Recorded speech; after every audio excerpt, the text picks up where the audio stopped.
ചർച്ച ചെയ്തു പറഞ്ഞു. യുഡിഎഫിൻ്റെ ഒന്നാം കക്ഷിയാണ് കോൺഗ്രസ്, രണ്ടാം കക്ഷിയാണ് മുസ്ലിം ലീഗ് ലീഡർഷിപ്പുമായി ചർച്ച നടത്തുക എന്ന ഞങ്ങളുടെ ധാർമ്മിക മര്യാദയ്ക്ക് ബാധ്യതയുണ്ട്. അത് നിലക്ക് പൊതുവെ കാര്യങ്ങൾ സംസാരിക്കാൻ ഇങ്ങനെയാണ് തിരുവനന്തപുരത്ത് നടന്ന ചർച്ച. ഇത് ഇഫക്റ്റ് തന്നെയാണ്, വളരെ അനുകൂലമാണ്, അനുഭവപൂർവ്വമാണ് കാര്യങ്ങൾ അങ്ങോട്ട് പോകുന്നത്. പച്ചപ്പൊടി ആദ്യമുണ്ടല്ലോ, അങ്ങനത്തെ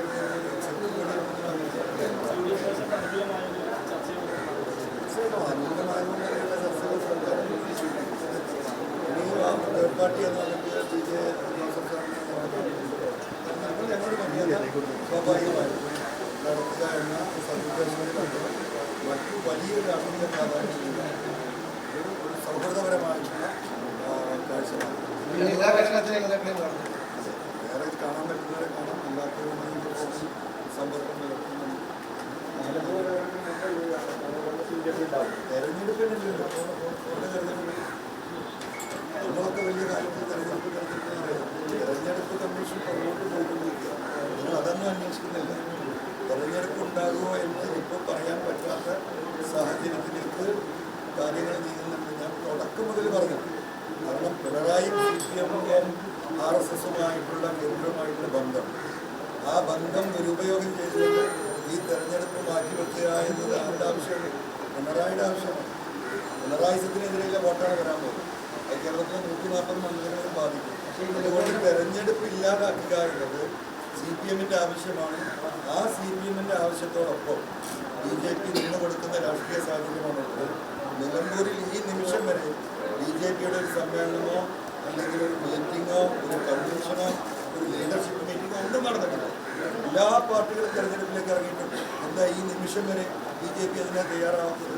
അതിൽ നിന്നൊക്കെ നമ്മൾ കൂട്ടി വായിച്ചെടുക്കേണ്ടത് എന്തെങ്കിലും മാർഗമുണ്ടെങ്കിൽ ഈ തെരഞ്ഞെടുപ്പ് നടത്താതിരിക്കാൻ പിണറായി ശ്രമിക്കും. അതിന് RSS BJP കേന്ദ്ര നേതൃത്വം സഹായിക്കും. അപ്പോൾ നിയമ പോരാട്ടത്തിൽ ഹൈക്കോടതിയെ സമീപിക്കാൻ നിൽക്കുമ്പോഴാണ് ഈ രീതിയിലുള്ള election commission, chief election commission officer വരികയും 220 ജില്ലാ ബൂത്തുണ്ടായിരുന്ന 286 ബൂത്തായി മാറ്റുകയും 2, 3, 4 യോഗങ്ങൾ ഇലക്ഷൻ കമ്മീഷന്റെ നേതൃത്വത്തിൽ നടത്തുകയും ചെയ്തപ്പോൾ നമുക്കൊരു ഫീലുണ്ടായിരുന്നു. പക്ഷെ അതും ഒരു നാടകമായിരുന്നോ എന്ന് ഇപ്പോൾ വ്യക്തിപരമായിട്ട് ഞാൻ സംശയിക്കുന്നു. ഡിസ്കോടതി സമീപിക്കാൻ മാത്രം മാർഗം ഈ ആഴ്ച കൂടി വെയിറ്റ് ചെയ്യുന്നു. ഈ ആഴ്ചക്കുള്ളിൽ തീരുമാനമുണ്ടെങ്കിൽ ബഹുമാനപ്പെട്ട ഹൈക്കോടതിയെ സമീപിക്കുക എന്നത് മാത്രമേ ഇത് മാർഗം.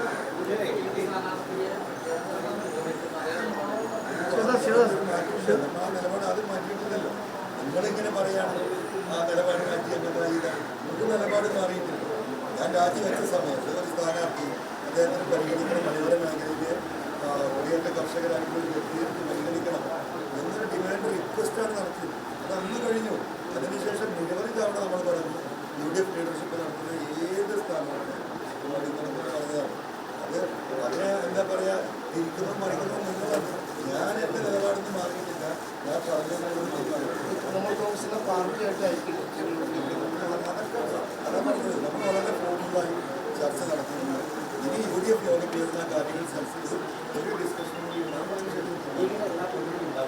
തീർച്ചയായിട്ടും ഉണ്ടാവും.